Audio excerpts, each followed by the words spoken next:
Welcome to Fearless Finances, where I try to take the fear out of your finances. Today, I want to talk to you about the Social Security Trust Fund, or really the solvency of Social Security. And it really boils down to one question: will it be there for you? Will Social Security be there to protect you in your retirement? Will it be there after you've paid in all of these dollars? Will you be able to collect your share? To answer this question, I'm going to run for you a video that I play in a lot of my classes. When we talk about Social Security, we start with this video, and we're going to go through it together. So I'll meet you on the other side.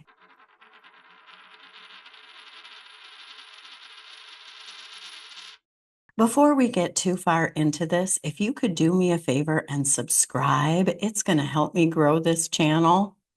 And if you would like this video, it will surely get out to other people and help grow my channel. And if ever in any of the content you've got questions or comments for me, note them down below. I'd be happy to get to know you better.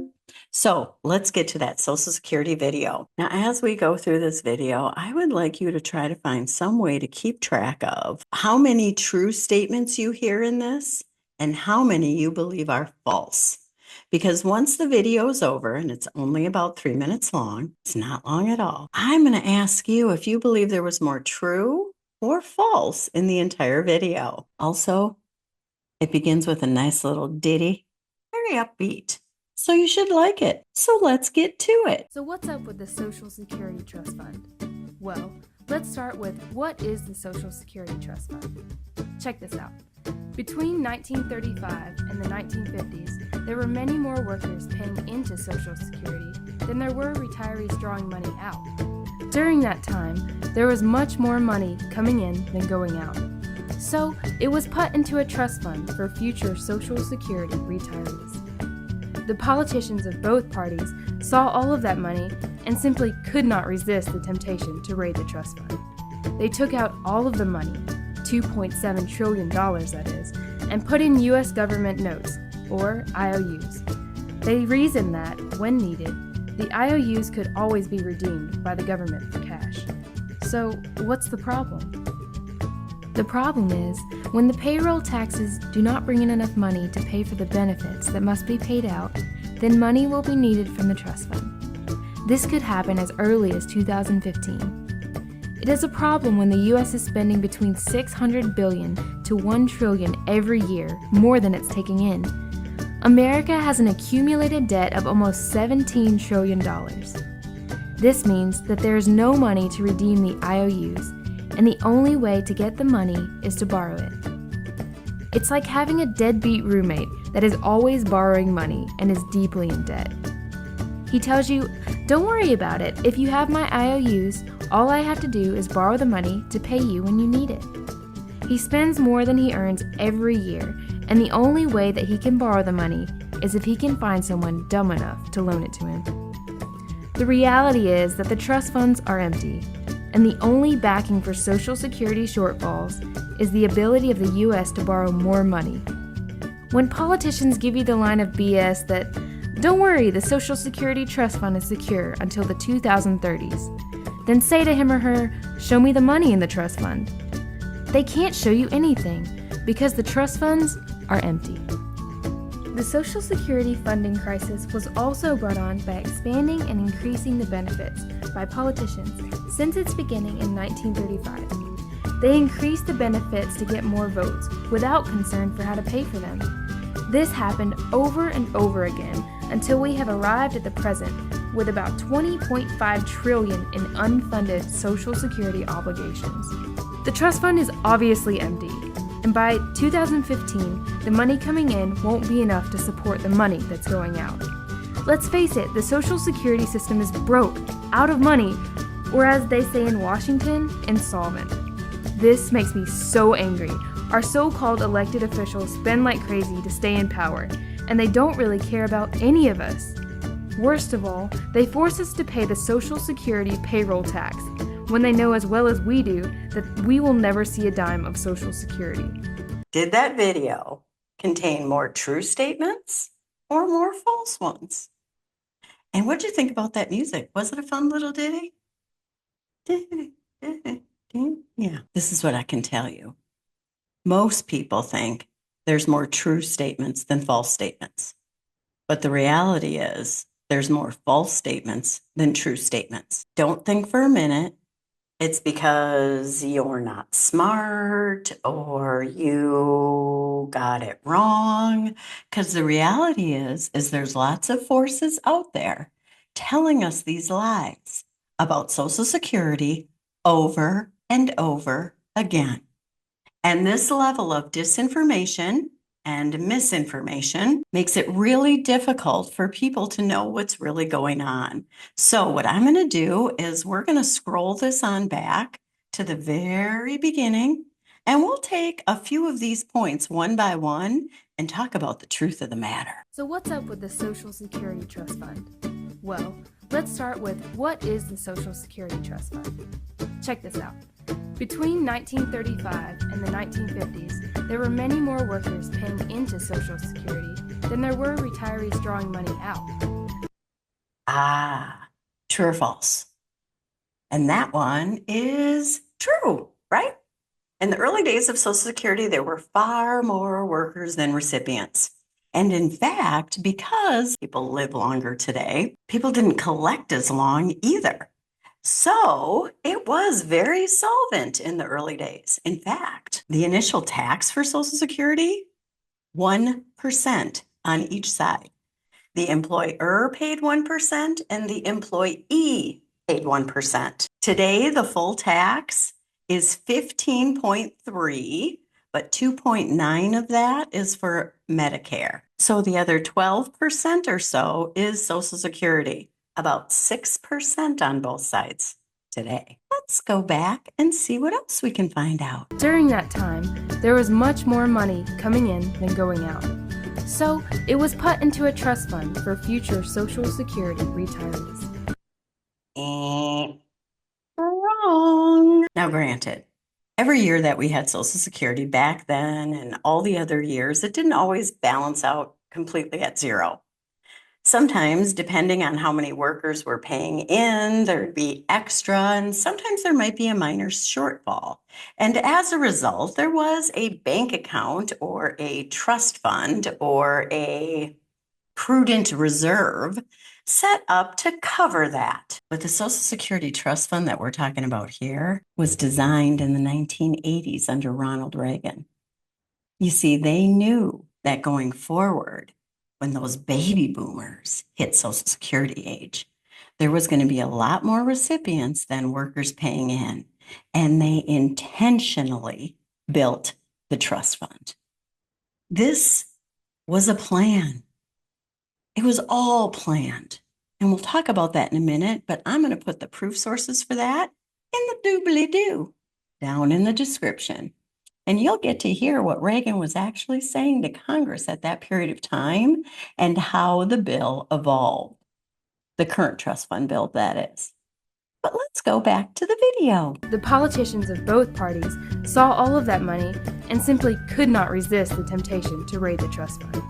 They took out all of the money, $2.7 trillion that is. It's not true either. In fact, to answer that and to talk about that, I want to move this forward a little bit. When politicians give you the line of BS that, don't worry, the Social Security Trust Fund is secure until the 2030s, then say to him or her, show me the money in the trust fund. They can't show you anything because the trust funds are empty. Let's talk about this in two different parts. If I were to turn to you and I were to say, show me the money, how are you going to show me your money? Now, I got to figure many of you have some money in a 401k, in your bank account, in your IRA. You might have money in a variety of different sources. And if I wanted you to prove to me that you had money, how are you going to do it? You got a bunch of cash in your freezer? No, you don't. And why don't you keep your money in the freezer? Well, point one, people could just come grab it. It'd be maybe safe from a fire in there. But other than that, it's probably not a good idea. You have your money invested somewhere because you know that every day that money isn't invested, those pennies are going down in value because of inflation. We put that money somewhere so that it earns a return, so that maybe our pennies make more pennies and the value of those pennies exceed inflation, right? Well, the federal government's no different. Back in 1980, they knew they'd have this $2.7 trillion in there. And if they just let it sit there, it would devalue. Now, some of you older folks out there, like me, might remember Al Gore in the year 2000 talking about a lockbox. He wanted to put Social Security proceeds in a lockbox. That would have been like keeping cash there. It's not very smart. So the federal government knew, like you know, that you need to earn a return on your money. Now, the federal government could have went to the investment marketplace and said, hey, we're going to have $2 trillion. Who'd like to have it? Now, how many do not trust this vetting process? Not a good idea. Top it off with this. These are market moving proceeds. If the federal government had decided to just simply place this somewhere out there in some investment, it's going to change the value of those investments for the other investors. It simply is not fair. So the federal government put it into US government bonds. It's not perfect. It's not ideal, but it was all part of the plan. In fact, I will put this resource down in the doobly-doo as well. This tells you all the facts about the Social Security Trust Fund. There isn't a secret here. Nobody backed up trucks and snuck out the money. The Social Security Trust Fund has been operational since the federal government put it into place, and the Trust Fund Reserve Board has been publishing the statistics since then. In fact, right here, you can see the 2003 balances and the 2004 balances. How much earnings there were in the account, how much of the proceeds were liquidated and withdrawn. And by the way, as the video alluded to, this has been going on since 2015, a decade now. Have you felt any ill effects from the liquidation of these bonds and the money that the federal government has borrowed? No. Now, I will tell you this. If Donald J. keeps messing up with the bond market and making investors feel insecure about the solvency of the United States, and if he drives us right into a recession or even a depression, taking away social safety nets, well, we might start to see things shake up in the bond market. But that will be fully self-induced by one man and one party that refuses to stand up to him. Can't imagine that they'd all be that stupid. But who knows?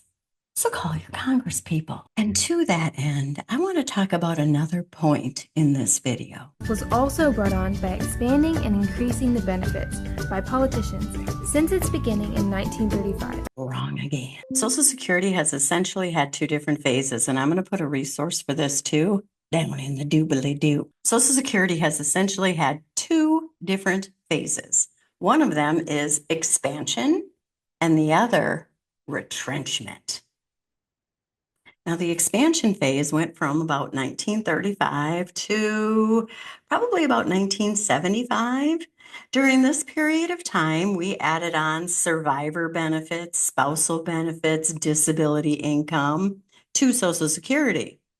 These were fundamentally important to lots of people, and why Elon Musk and his Doge crew was confused when there were people under age 65 collecting would be the survivor benefits or disability, I guess. But come 1970s into the 1980s, again, the solvency of Social Security was at risk. And instead of increasing taxes, what they decided to do was to reduce benefits. retrenchment. That's the increase to age 67 for the full retirement age for people who were born after 1960. Interestingly enough, many of us couldn't vote then. They kind of just decided it for us. Don't like that idea so much. The other thing is they started taxing Social Security. I believe this happened in 1983. Prior to that, everyone received a Social Security check, income tax free. We can thank Ronald Reagan for that lovely tax to the middle class, just like so many others. Oh, Ronnie, why did you have to do all this stuff? Set us on this whole course of not getting so many things from the federal government. Whew. And it's so funny. I used to think he was a good president. Not so good anymore. So, in the end, I think it's important that we look at other things other than taking benefits away from the middle class. But we have not yet hit that point that I think is really important to consider. So let's jump back into the video. Let's face it, the Social Security system is broke, out of money, or as they say in Washington, insolvent. Apparently, she doesn't know other people use the word insolvent too, or that 2015 passed on by and we're okay.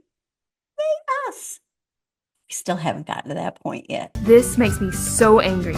Our so-called elected officials spend like crazy to stay in power, and they don't really care about any of us. That's what I wanted to talk about. I'm going to rewind that for a second. To stay in power, and they don't really care about any of us. And they don't really care about any of us. Do you believe that? Do you believe that everybody who's up on Capitol Hill doesn't really care about any of us? That they have no care, they have no regard, they don't care about us. Do you believe that? I hope you don't. Because if we lose that hope, then it's game over. Because I got to tell you, I believe there's people up there that truly care. Sanders, say what you will about the man, you might think he's crazy as a crackpot. But it's pretty obvious to me that he cares, and he cares a whole damn lot. And in fact, somebody in one of my classes said, yeah, but he's got a couple $1,000,000. Who cares? This person probably elected Donald Trump, who used to have millions of dollars and then lost it. Who cares? I did look it up. Most of it was from book deals, but who cares? Honestly, we need to judge people not by how much money they have and that measure of success. Because I'm pretty sure that some of these people also supported Elon Musk tearing into everything. Crazy. But what they actually do for us, that's how we measure how they care. And there are people up there that actually care. And then there are people who are not lying to us, like this video. So, if you liked this information, do me a favor and certainly like this video. If you have not subscribed yet, please do. I want to see you back here again. And if you've got some questions or comments for me, please feel free. Jot them below. I want to get to know you better. I know she touched on the national debt being some kind of big deal. I got lots of videos on that. You can click right there, and I'll see you again.